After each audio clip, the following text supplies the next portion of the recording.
Thank you for the invitation. It's really a huge honor to be here and to be part of this incredibly interesting discussion and to have this opportunity to go in depth, engaging with Huaping's great book.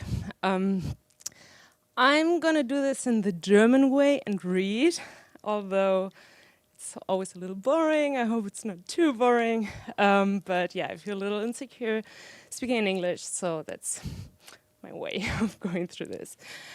My part for today is to bring the third chapter of Huaping's book, which is called Investigating Nature Under the Guidance of Reason, Kant's Approach to Race as a Naturforscher, into our discussion. And I'm really happy to do so, obviously.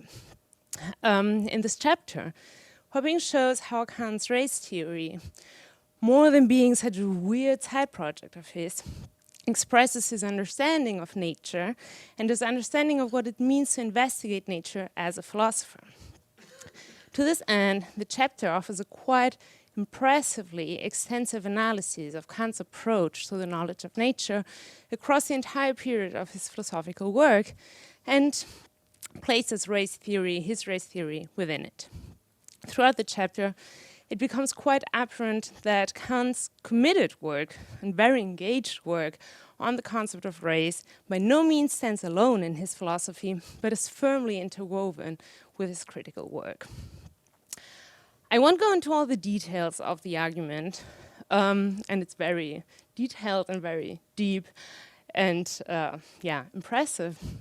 But rather on the basis of this rich analysis, I would like to address in particular two questions that arise from Huaping's analysis, but can also be relevant and fruitful for broader discussions. So I won't close with particular questions I want to raise, but the whole thing will be structured around these two questions. And in between, you'll see there's some more specific points where I would be happy to enter a discussion and maybe ask for further clarifications. Okay, so my two questions. The first question would be on the relationship between race and racism or racial hierarchies.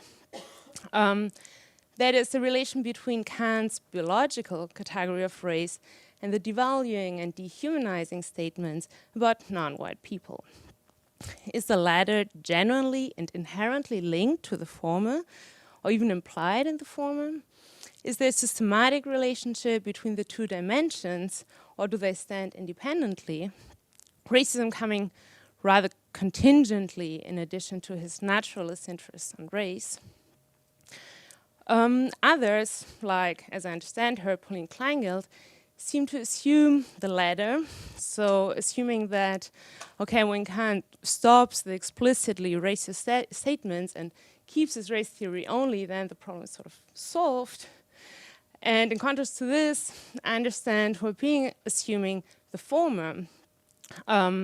So the idea that there is a systematic link and the race theory in itself entails problems that make the racist statements an inherent part of it. And I absolutely share this basic intuition.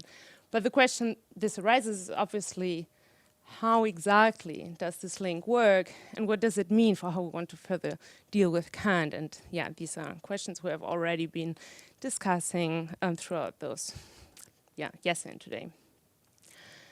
Okay, the second question I'm interested in is the relationship between philosophy and race and racism. Does a problem of racism arise where philosophy is entirely at home, if we may say it like this? Or does it enter from the outside, where philosophy mixes in a bad way with scientific claims and perspectives?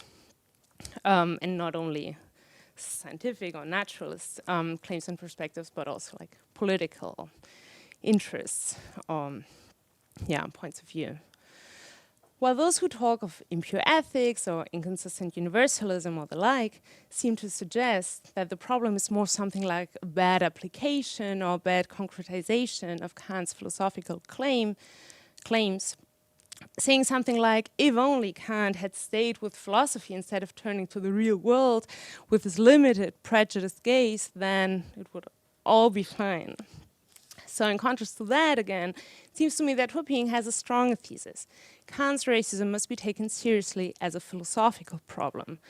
That it is a problem of philosophy, of his philosophy at least, but maybe also of the way he understands philosophy in itself, and maybe this is an understanding we share more than we would like.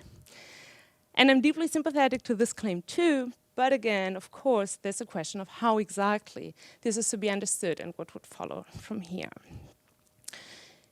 To discuss these two questions and the answers I see in Huaping, I refer not only to the third, but also to the fourth chapter of the book, which is called From Baconian Natural History to Kant's Racialization of Human Differences, a study of philosophizing from locations of power. Because my impression is that the two chapters are very much linked to each other and refer to each other in strong ways, and yeah, it would have felt unnatural to separate them. Okay, so first question. In the third and especially in the fourth chapter of her book, Huaping shows that the intellectual tradition that comes before Kant's thinking of race came, in her own words, with its own moral baggage, and is deeply related to practices and structures of colonialism and slavery.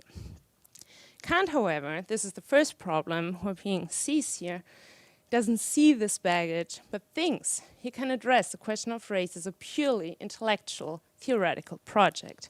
So I'm quoting Huaping, even if we set aside all the remarks Kant ever made that strike us as racist, we should still be alarmed by his single-minded focus on the phenomenon of human differences as a theoretical challenge, without showing any concern about the very real possibility that theoretical studies of human subjects, at a time when actual humans were being treated and exploited as slaves, could carry high practical stakes. Forster, Georg Forster, as Huaping highlights, focuses exactly on this point, and we've been discussing this already. I think yesterday someone brought that up. Kant's monogenism, this whole universalism of one single humanity and everything, does not contribute anything at all to prevent the violence faced by enslaved people. This is Forster's point. Facing this criticism, Kant, consciously maybe, chooses not to address it and to ignore the connection between theory and practice. And this already raises a question of philosophy, meaning how we want to understand philosophy following Kant, or rather following a critical engagement with Kant's racism. What would it mean today to understand and do philosophy in a way that incorporates this practical reflection and understands itself as deeply interwoven with the relations of violence in the world? How does philosophy look like that knows how to intervene in these relations and structures of violence? I will come back to this point at the end of my comment. In any case, the crucial point is that in this description, in Huaping's description at this point, the problem would not be so much that Kant himself endows the category race with practical baggage, but rather that he leaves out the objective practical relevance of the category. Was he simply too naive to imagine the practical implications of what seems to be a purely theoretical investigation of race as a biological category? Huaping asks.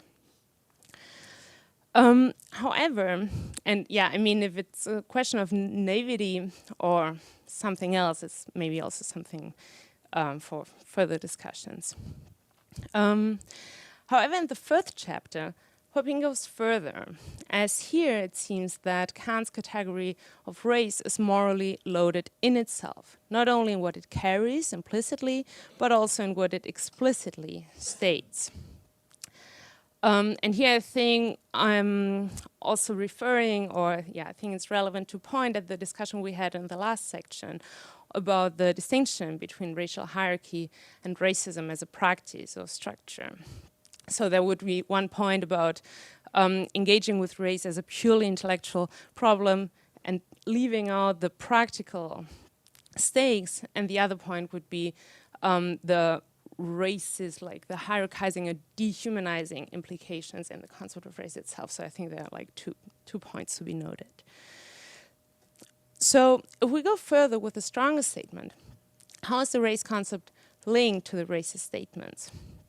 In chapter 4, Huaping describes Kant's specific version of monogenism, which he developed against polygenetic assumptions on the one hand and against a version of monogenism as degeneration on the other hand. Both of them admittedly not being immune against racist hierarchizations of human beings either. His monogenism seems to create a merely neutral characterization of differences in skin color. It seems to be merely a theory of racial difference, not a theory of racial hierarchies, as we have been discussing before. But then somehow something else sneaks into this neutrality. So we talked about this in the last section. Buffon's version of monogenism, which is like the counter version for Kant, is a degeneration model that entails a hierarchization in its very foundation, because he thinks of a primary mold, like a human shape, that is somehow the human original. And since this mold is closest to the whites, like the white race is the highest race, and everyone else is such a degeneration, like a bad form, a form of getting worse from here. So this is Buffon. Kant's version of monogenism, in contrast, works differently. So he dropped, as we know, the degeneration model and states more or less explicitly that we cannot sort these races in a hierarchical order. We don't know how they relate to each other. But at the same time, obviously, the hierarchization comes in on a different level. In Huaping words again, I'm quoting, granted, in his essays on race, Kant claims that skin color is the only unfailingly hereditary characteristic, wherefore it alone can be used for racial classification. But the resulting classificatory system also gives him a place to pin the antecedently opined correlations between skin color and such other characteristics as temperament. Since, she goes on below, the temperament has been formed in the equatorial tropics along with the black skin, interwoven with the latter, together incorporated into the generative power of the N race, wherefore it resists any further transformation in the new environment. End of quote. So the distinctions Kant calls race are thus meant from the outset to be more than just superficially physical, but really essential and internal. The question that forms from this, of course, would now be, what do these distinctions, like this internal essential dimension, mean for teleology of history that links the actualization of reason to certain cultural conditions? So how is culture shaped by a temperament?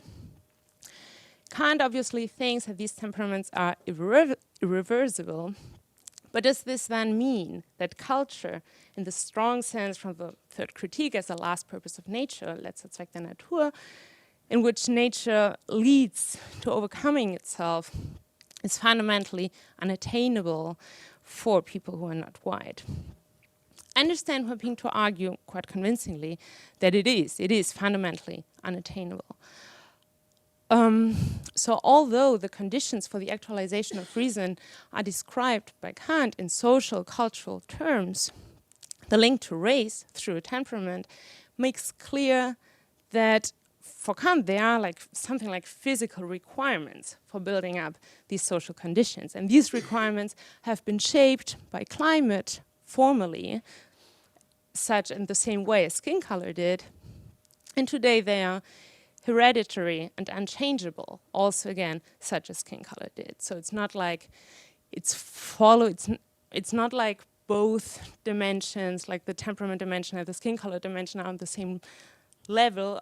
It's not like races are described as entailing these different temperaments, but both are based on the same influence of climate. And then it seems like if races are unchangeable, then those physical conditions for acquire culture must be unchangeable as well. And And this, I think, is a very strong claim that Huaping makes, and I think it's a very important one. But yeah, I mean, arguable for sure. But I think it's very important to point at this and to point at culture and race in Kant are in a very strong relation.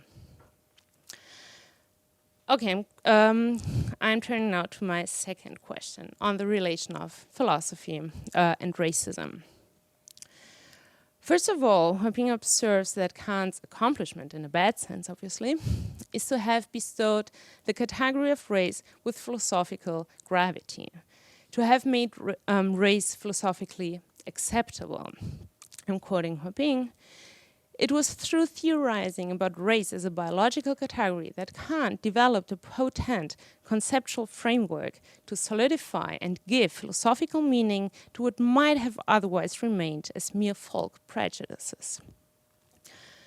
I find this description really interesting, and it brings up the question of what exactly it means to say that a category or way of thinking that comes from the world, like from how people think, folk prejudices, so from completely different backgrounds and functions, such as the legitimization of domination and power, enters philosophy and becomes philosophical.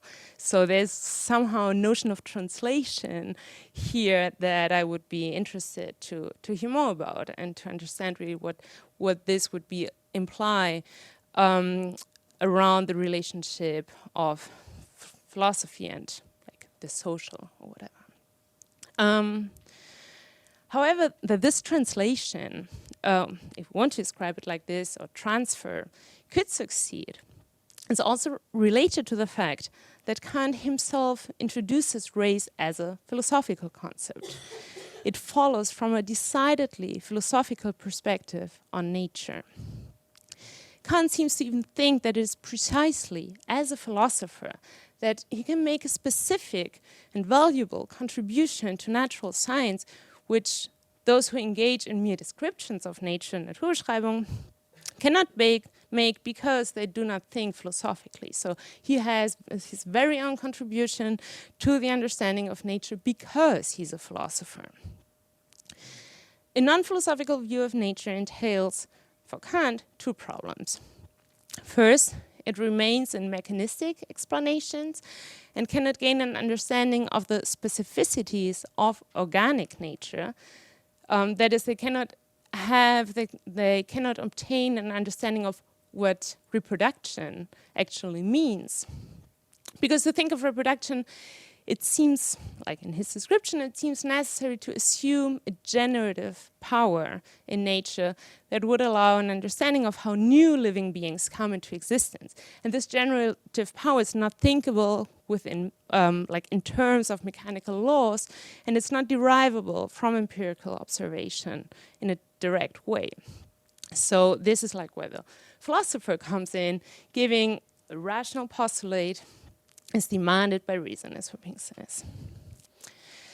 Huaping traces this perspective on nature in all phases of Kant's work and all its developments, and shows on this basis how it then enters the race writings and somehow climaxes in his race writings, leading into, as she calls it, she describes it, higher order reflections on the role of reason in the philosophical naturalist investigation of organic products. So yeah, this is like especially in the third one of the race writing.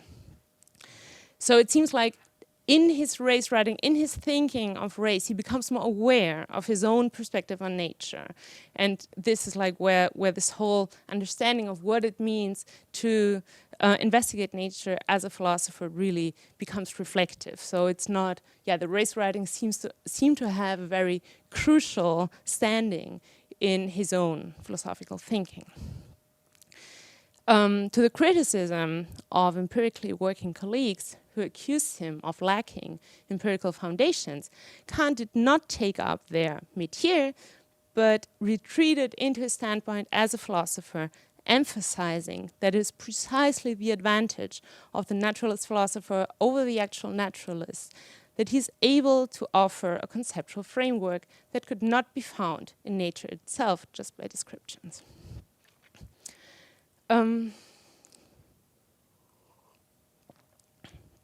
The second related contribution of philosophy to natural research, naturalist investigation, which Huaping sees in Kant, is related to the first, the possibility of the formation of unities. Unity formations are necessary for any understanding of nature that allows one, quoting Huaping again, to sort things into a system of genera and species and to bring the diverse laws for various species under a more general law for the shared genus. Again, in order to understand organic reproductive nature, the concept of species or genus, I'm always not so sure which one captures the German Gattung better. I'm always a little confused about the English terms. So a concept of species is needed, and the unphilosophical naturalists do not know how to get there. This is where Kant's distinction between school species and natural species is to be located.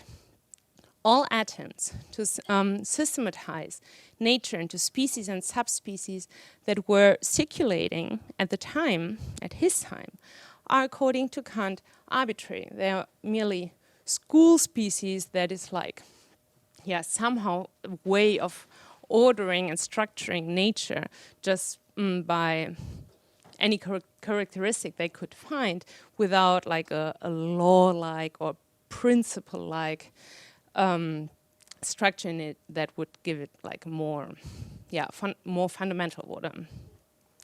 He, in contrast, applies a regulative principle that allows to presuppose a priori that sameness of kind in the manifold of appearances is true of nature, as Huaping says.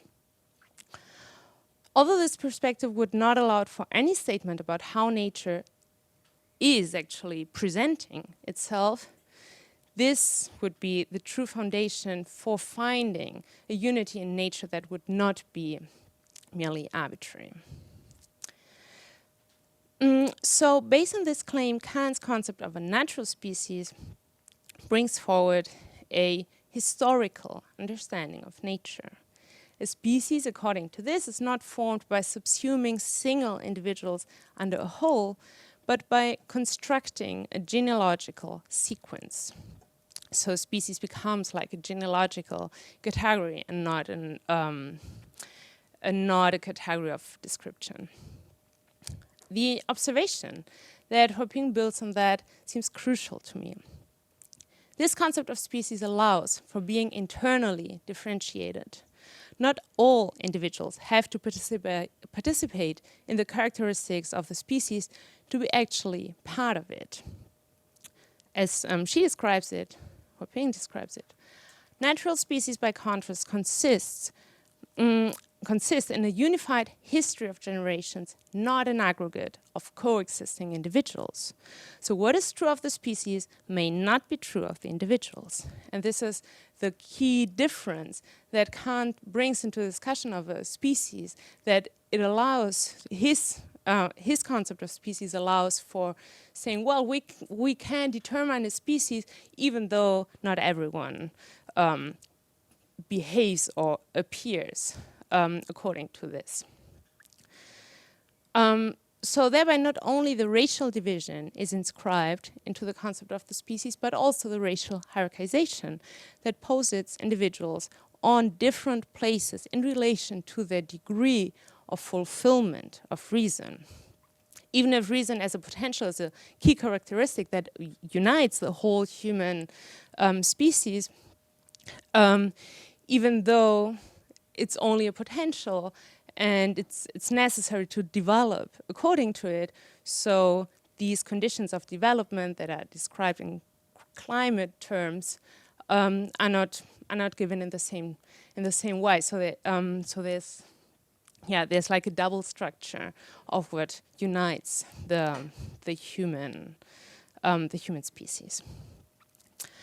Okay, one could say a lot more about this and ask how exactly the teleology of nature in the concept of species is related to the teleology of history as a process of acculturation that enables the realization of morality, at least for some.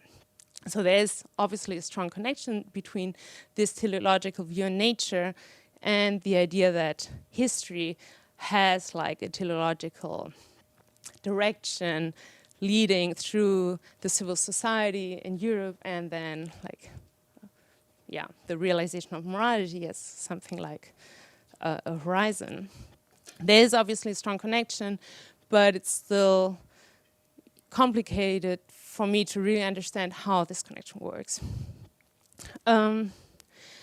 And also, it could be further discussed why and how far exactly the differentiating concept of race follows from the claim to the formation of unity in the knowledge of nature. We discussed that also yesterday, I think, when the question was, okay, does the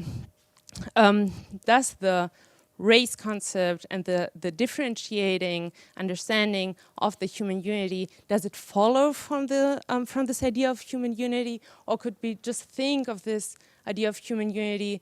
And I mean, Kant did not do that, but maybe we could do it, just keep the race part aside, and then we have like a nice common humanity without all the problems. And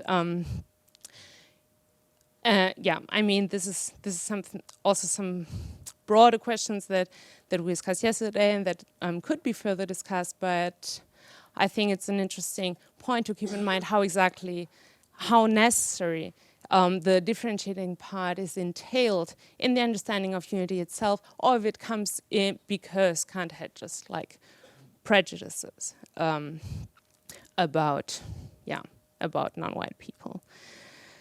Okay, but I want to leave these questions out here for now, and maybe we can discuss them later, and go to the more general level. Contrary to those who think that Kant's racism is external to his philosophy, Kant himself seems to think the opposite. Against people like Forster and Linné, Kant presents himself as a philosopher and grounds his concept of race in a philosophical claim. This makes dealing with him and his race thinking more difficult, since the problem cannot simply be cut out. So in this respect, the question arises where exactly the problem for philosophy, for his understanding of philosophy, but also for us as philosophers, begins. Does it start with the conceptual formations of unity to the nature of, to the knowledge of nature in itself? So is the unity seeking the problem? Is the concept of teleology, in the specific connection of teleology of nature and teleology of history, the problem? Or maybe the teleology of history in itself also entails like a danger. I think Huaping mentioned that yesterday in the discussion, where it's more about like getting everyone in the same standard and into one common history, denying all the different histories that can happen like in parallel ways. Also, the problem precisely, and in what was already noted above, and we have also been discussing yesterday, that philosophy thinks of itself as separate from the world and does not reflect on its own practical implications and consequences. And then, of course, the question would be, how would we do this differently to avoid like falling into the same traps as Kant did, obviously. So the second part of Huaping's book, chapters 3 and 4, inspires to raise these questions and to discuss them further and to really reflect on ourselves as philosophers, because I really think that it's not only about Kant, it's really about how to understand philosophy and what does it mean that Kant is so clear and so explicit about saying, it's because I'm a philosopher that I can provide you with this concept of race and other people couldn't do this. So yeah, I'm really glad to have the chance to discuss these points with all of you and with you, obviously, in the first place. Okay, that's it.